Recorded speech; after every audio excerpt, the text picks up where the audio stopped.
سلامونه دوستانو، خدای دې وکړي چې روغ او جوړ به یې هر چېرته چې خوشحاله او ارامه ژوند ولرئ. دوستانو د روژه ماتې خپرونه ده د باربود ټلویزیون څخه. نو زه یې مخته وړم، تاسې کولی شئ چې د باربود ټلویزیون څخه لیدونکي اوسئ.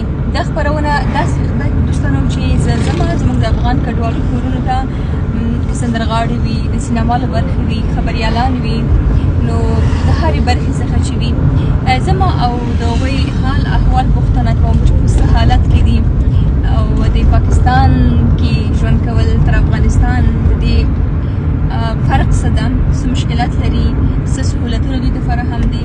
نو دوستان تاسو د دې خپرونې لیدونکي ضرور اوسئ، نو چې تاسو ته خپل د افغانانو حال احوال پته ولګي چې هغوی په څه حالت کې دي او څنګه دي. دوستانو نو خوشحاله اوسئ. زه هم د سب طرف ته روانه یم، بس کامره هر څه راسره دي، همکاران راسره دي، نو روانه یم. تاسې هم د دې خپرونې لیدونکي اوسئ. مننه.